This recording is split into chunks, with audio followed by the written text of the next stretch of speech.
Hey, I just got this box back from my sample maker, opened it up, and I'm really excited to look and see what's inside. So I thought I would share with you as I'm opening this what I got back from my sample maker. Because I sent her a lot of things all at one time, and sometimes I don't know what's going to show up in the box when I get a box from her, so it's kind of fun. So let's see. Oh, this is a club project called Tea and Jam. It's so cute. She did really cute quilting in here. It's got a little hand embroidery on it and some free motion stitching to write the tea part on the applique. That came out super cute. I love that one. Okay, so that is Tea and Jam for the Art of Home Club. And let's see what else I've got here.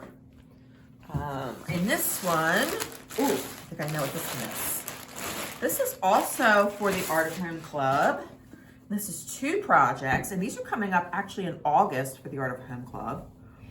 And it's called Hey Pumpkin, and you can tell why.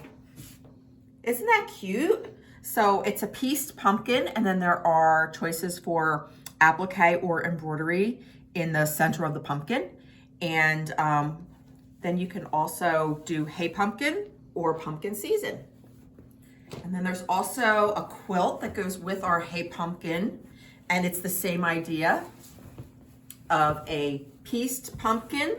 And then the other one had embroidery. This one has applique. We've got a little fox. We've got mushrooms. There's, I think, 6 different designs that you can choose from. Hedgehog or a sunflower. I'm gonna hold this up so you can see our cute Hey Pumpkin quilt for the Art of Home Club.